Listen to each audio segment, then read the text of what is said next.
और भाजपा से अगर कोई मेरे घर का सदस्य भी लड़ता है तो उसको भी पराजय का मुंह देखना पड़ेगा। समाजवादी पार्टी का मोर्चा के राष्ट्रीय अध्यक्ष थे, राष्ट्रीय महासचिव थे, उन्होंने अपने पक्ष से इस्तीफा दिया, उनका भी मैं स्वागत करता हूँ। अम्बेडकर नगर के भाई रजनीश जी उत्तर प्रदेश समाजवादी पार्टी के प्रदेश सचिव थे, उन्होंने अपने पद से इस्तीफा दिया, उनका भी मैं स्वागत करता हूँ। श्री दामोदर मौर्य जी, ये है मिर्जापुर में समाजवादी पार्टी के प्रदेश सचिव के रूप में पदाधिकारी बनाए गए थे, उन्होंने अपनी आज प्राथमिक सदस्य से इस्तीफा देकर के साथ खड़े हुए हैं, मैं उनको भी स्वागत करता हूँ। इस प्रकार से हमारे तमाम भाई रामेश्वर प्रसाद जी, रामधार प्रसाद जी, आप तमाम साथियों के साथ साथ ऐसे तमाम पदाधिकारी हैं, सबका नाम लूंगा, बहुत समय लगेगा। इन लोगों ने इस्तीफा दिया और आज मेरा हौसला अफजाई किया। नई पारी की शुरुआत के लिए इन लोगों ने जो साथ दिया है, उन सबका मैं स्वागत करता हूं, हार्दिक अभिनंदन करता हूं।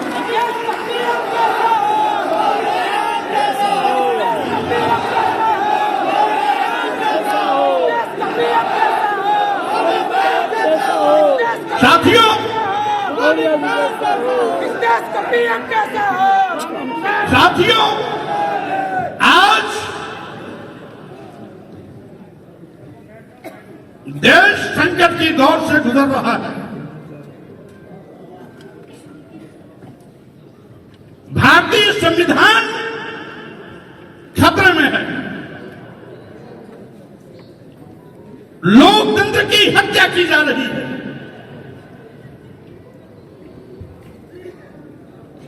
आज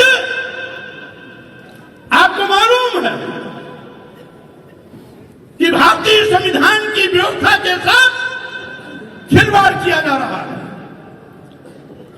अनुसूचित जात, अनुसूचित जनजात और पिछड़ों को भारतीय संविधान द्वारा दिया गया आरक्षण का गला घोटा जा रहा है। यही नहीं, आरक्षित वर्ग के अभ्यर्थियों के, चयनित अभ्यर्थियों के नाम पर एक वर्ग विशेष के लोगों को नियुक्ति पत्र दिया जा रहा है। बिना विज्ञापन निकाले अनुसूचित जात, अनुसूचित जनजात और पिछड़े वर्ग के अभ्यर्थी उपलब्ध नहीं है, यह कहकर के सभी विभागों में, मेडिकल विश्वविद्यालयों में, मेडिकल कॉलेजों में और विश्वविद्यालयों में, महाविद्यालयों में एक वर्ग विशेष के लोगों की तैनाती की जा रही है। आज देश के करोड़ों करोड़ नौजवान को बेरोजगार बनाया जा रहा है, रोटी के लिए मोहताज बनाया जा रहा है। आज बेतहाशा बेरोजगारी बढ़ी है, महंगाई से आम लोगों की कमर टूट गई है। किसानों को दुगना लाभ दिलाने का वादा करने वाली भाजपा की सरकार दुगना लाभ तो आज तक नहीं दिला पाई। किसानों पर बर्बर पुलिस की लाठियां भाजी जा रही है, किसानों के रास्ते में कील और कांटे बिछाए जा रहे हैं। एमएसपी की मांग करने वाले किसानों को दुश्मन जैसा व्यवहार किया जा रहा है। यही नहीं साथियों, देश के लघु एवं मध्यम व्यापारी, जिन लोगों ने इनको सरकार बनाने के लिए कभी वोट भी दिया था, नोट भी दिया था, पहले उनका शोषण जीएसटी के नाम पर किया गया और अब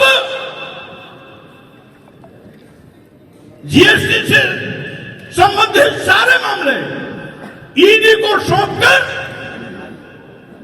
ग्रामीण क्षेत्र के जिले, तहसील, विकासखंडों और ग्राम पंचायतों में जो हमारे छोटे व्यापारी हैं, ईडी के माध्यम से उनकी कमर तोड़ने की तैयारी की जा रही है। यही नहीं, लोकतंत्र को दबाने के लिए, लोकतंत्र को खत्म करने के लिए, लोकतांत्रिक मूल्यों की हत्या करने के लिए ईडी, सीबीआई, इनकम टैक्स का दुरुपयोग किया जा रहा है।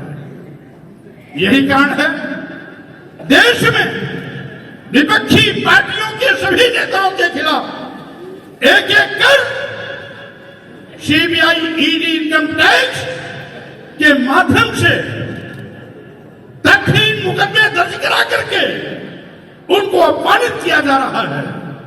उनकी आवाज को कुचलने की कोशिश की जा रही है। चाहे दिल्ली के केजरीवाल जी हो, चाहे बिहार के लालू जी तेजस्वी हो, और वहां के मुख्यमंत्री जी जो पलटू राम मंदिर के पलटी मार गए, नीतीश जी हो, वो भी इसी गांव के चक्कर में घुटना टेक दिए चले गए। और चाहे हमारे झारखंड के मुख्यमंत्री हेमंत सोरेन रहे हो, इस प्रकार से देश में जहां जहां भी विपक्षी पार्टियों की सरकारें हैं या विपक्षी पार्टियां केंद्र सरकार पर हमलावर हैं, वहां पर ईडी, सीबीआई, इनकम टैक्स के माध्यम से उनकी आवाज को दबाने की कोशिश की जा रही है।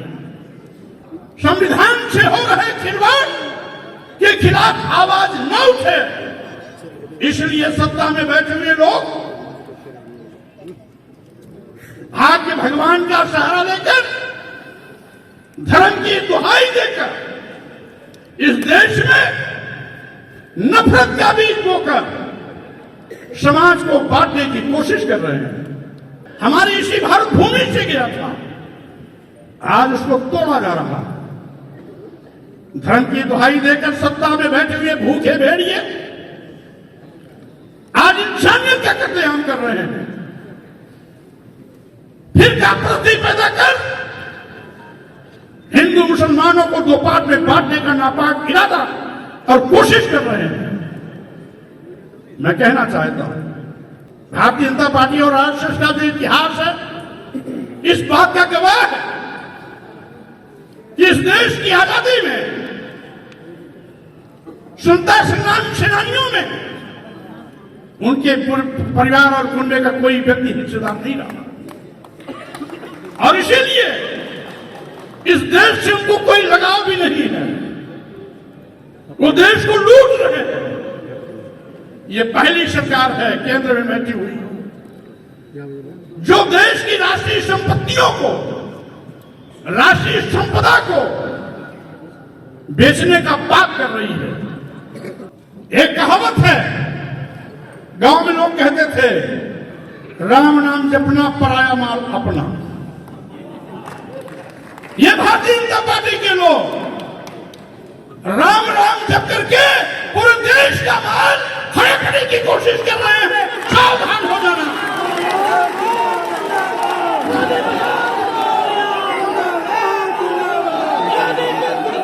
इसलिए मैं कहना चाहता हूं,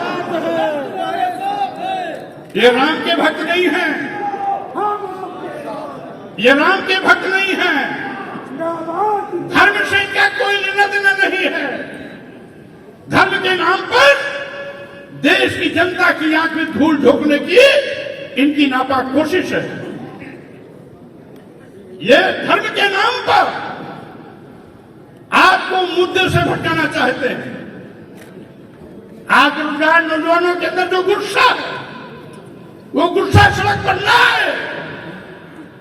इसलिए धर्म और राम की दुहाई देकर उन नौजवानों को गुमराह करना चाहते हैं। दुगनी लाभकारी मूल्य दिलाने का वादा करने वाली सरकार आज एमएसपी की मांग पर लाठियां बरसा रही है। किसान आंदोलन न करे, इसलिए धर्म के नाम पर धर्म की घुट्टी पिलाकर उसको चुप करना चाहते हैं। राम लला मंदिर अयोध्या में बन रहा है तो ये श्रेय माननीय सर्वोच्च न्यायालय को जाता है। माननीय सर्वोच्च न्यायालय के निर्णय का हम सभी लोगों ने स्वागत किया था, क्योंकि हम सबकी आस्था न्यायपालिका में। आप दावाही ये ले रहे हैं कि हमने बनवाया, प्राण प्रतिष्ठा कर ये साबित करना चाहते हैं राम को हमने पैदा किया, राम को हमने जीवन दान दिया। अरे माननीय मोदी जी, अयोध्या में जिस राम की हजारों साल से पूजा हो रही है, जिसे लोग भगवान मान करके मानते हैं कि ईश्वर सर्वत्र विद्यमान है, सर्वशक्तिमान है, सबको जीवन देता है, तो जो सबको जीवन देता है उसको प्राण प्रतिष्ठा करके आप क्या साबित करना चाहते हो? आप भगवान राम को जीवन दे रहे हो। ये धोखा नहीं तो क्या है? जो सबको जीवन देता है उसको जीवन देने वाले मोदी जी कैसे? इसका मतलब साबित करना चाहते हैं ये भगवान राम निष्प्राण थे, इनके अंदर जीव नहीं था, जीवन नहीं था, मृतप्राय हो चुके थे। हमने प्राण प्रतिष्ठा करके इनको जीवन दिया। इस देश के नौजवानों को नौकरी चाहिए, आउटसोर्सिंग वाली नहीं, सरकारी नौकरी चाहिए, जिससे कि नौजवान अपने पैरों पर खड़ा हो सके। महंगाई से आम जनता की कमर टूट रही है। देश की करोड़ों करोड़ जनता को इस महंगाई से बचाना हम सबकी जिम्मेदारी है। किसानों पर ड्रोन के माध्यम से आंसू गैस छोड़े जा रहे हैं, रबर के बुलेट से फायरिंग की जा रही है, रास्ते में कील कांटे बिछाए जा रहे हैं। किसानों को दुगना लाभ न देना पड़े, ये आवाज दबाई जा रही है। हम किसानों के ऊपर हो रहे इस अन्याय के खिलाफ लड़ाई लड़ने के लिए सड़क पर आएंगे। इसी के साथ ही साथ आज जो लोग मनसूबा पाले हैं, अभी पूर्व मंत्री श्री भगवती सागर जी एक अखबार की कटिंग दिखा रहे थे जिसमें आरएसएस ने अपना उस समय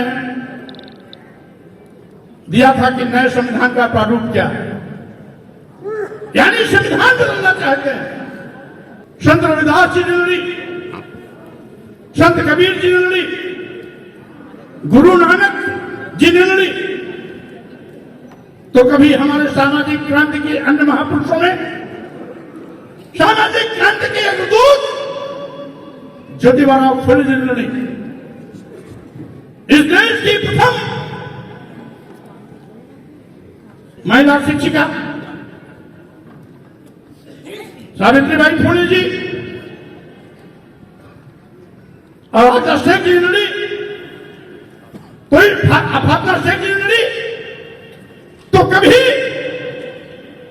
आरक्षण के जनक छत्रपति साहू जी महाराज इस लड़ाई को लड़े। अवसर मिला तो बाबा साहब डॉक्टर अम्बेडकर ने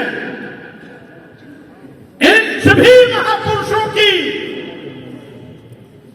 उस दर्पण को, उस विचार को ध्यान में रखते हुए इस देश में एक ऐसा भारतीय संविधान दिया जिसके माध्यम से हम सभी लोग जो यहां पर बैठे हैं, भारतीय संविधान के पहले हम सभी लोगों को शूद्र कह करके जायका से मतलब जिंदगी जीने के लिए मजबूर किया जाता रहा। हमें भारतीय संविधान बनने के पहले हमें पढ़ने लिखने का त्याग नहीं था। इस देश की महिलाओं को भी पढ़ने लिखने का त्याग नहीं था। आज हमारी बहनें और बेटियां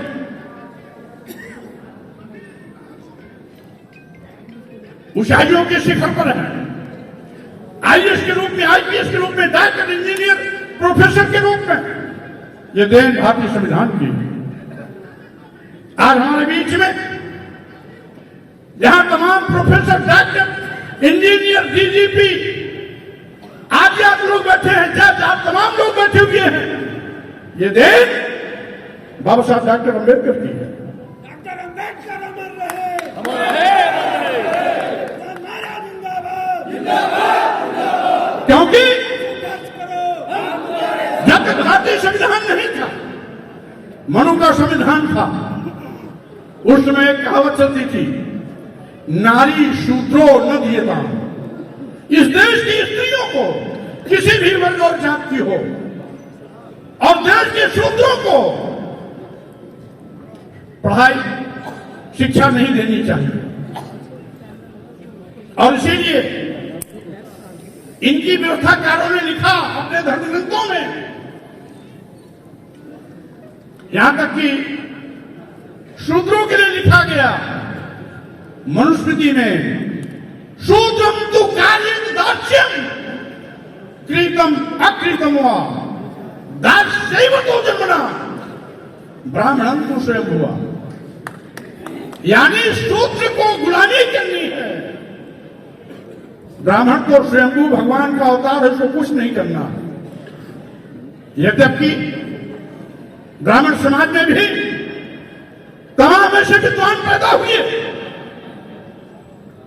जो इस सड़ीगली व्यवस्था के खिलाफ आवाज बुलंद किया।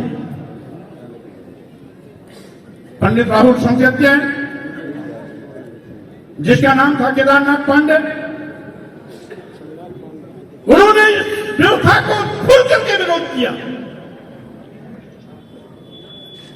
और साथियों, प्रोफेसर पंडित जगन्नाथ उपाध्याय जी, जो बीएचयू के पाली भाषा के हेड ऑफ डिपार्टमेंट हुआ करते थे, इस जात पात, छुआछूत, ऊंच नीच, भेदभाव मूलक व्यवस्था पर कड़ा प्रहार किया। आज भी ब्राह्मण समाज के तमाम ऐसे विद्वान हैं जो दलितों, आदिवासियों, पिछड़ों, अल्पसंख्यक समाज के साथ हो रहे अन्याय के खिलाफ मुखर होकर आवाज उठाते हैं। लेकिन कुछ ऐसे भी लोग हैं, वो अपना सम्मान तो चाहते हैं, लेकिन और किसी को सम्मान नहीं देना चाहिए। बाबा साहब डॉक्टर अम्बेडकर इसके जीवन की मिसाल थे। दुनिया के सबसे बड़े विद्वान थे अपने जमाने में, लेकिन जब भारत में आते हैं, बड़ी विद्वता की डिग्रियां बड़ी बड़ी लेकर के, तो जात पात, छुआछूत, ऊंच नीच का दंश हर कदम पर उनको झेलना पड़ा। लेकिन भारतीय संविधान बनाते वक्त बाबा साहब डॉक्टर अम्बेडकर ने, उनकी ये महानता थी, चाहते तो बदले की भावना से जिन लोगों ने इस देश के दलितों, आदिवासियों, पिछड़ों के साथ जिन जाति अत्याचार अन्याय किया, उनके खिलाफ बदले की भावना से कुछ अन्यथा लिख सकते थे। धन्य है बाबा साहब डॉक्टर अम्बेडकर। मैं अपेक्षा करता हूं कि आपने जो मुझसे उम्मीदें रखी हैं, आपकी उन उम्मीदों की कसौटी पर मैं खरा उतरूं, इसके लिए जितने भी संघर्ष की आवश्यकता होगी उतने संघर्ष किए जाएंगे, उतनी मेहनत की जाएगी, लेकिन हमारी कोशिश होगी कि कभी भी आपका सिर झुकने नहीं दूंगा, आपका सिर हमेशा ऊंचा उठाऊंगा।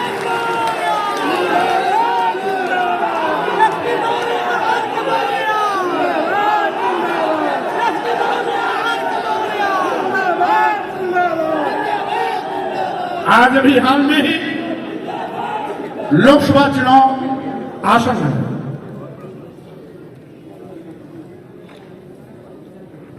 सभी लोगों ने आज एक नई जिम्मेदारी दी, चुनाव स्टेज पर है, इससे जिम्मेदारी भी बड़ी है। साथियों, हमारी कोशिश होगी इस देश को लुटेरों से बचाया जाए।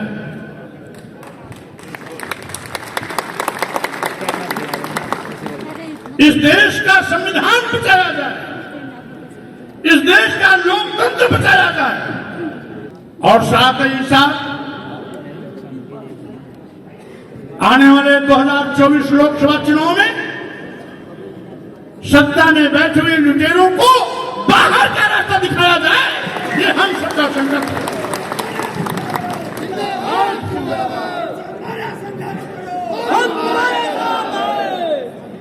विपक्षी पार्टियों का गठबंधन लगभग बन चुका है। वो गठबंधन इंडिया अलायंस,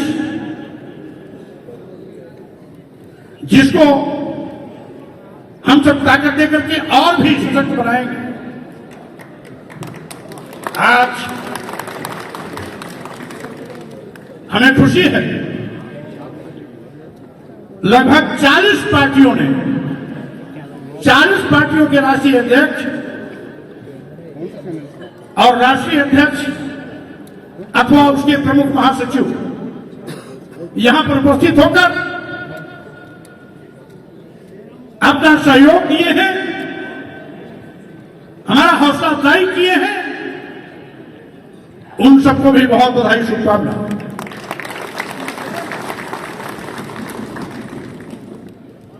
साहब सिंह धंगर जी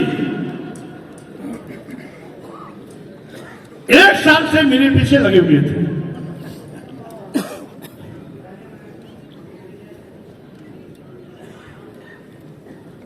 और साथियों,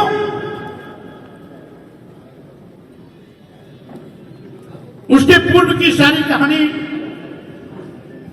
प्रोफेसर रामकृष्ण वर्मा जी बता चुके हैं, मैं उसकी पुनरावृत्ति नहीं करूंगा, क्योंकि भैया जी धनगर इसके संस्थापक राष्ट्रीय अध्यक्ष रहे। 4 महीना पहले दिलीप चौधरी जी को इन्होंने राष्ट्रीय अध्यक्ष बना के इसकी जिम्मेदारी सौंपी। 1 साल से ये इतने धुन के पक्के थे कि ये निराश नहीं हुए। इरादा इनका इतना पक्का था, विश्वास था कि आज नहीं तो कल मौर्य जी को अपने साथ में खड़ा कर लूंगा।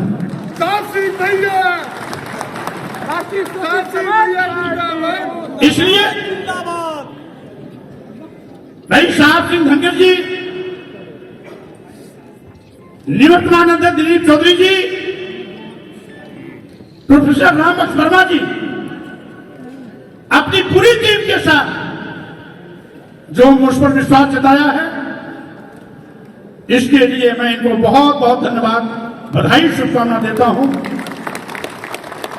आपने बहुजन समाज के साथियों से बात की, अपील करता हूं कि साथियों, बाबा साहब का मिशन, मानव कांशी राम का मिशन,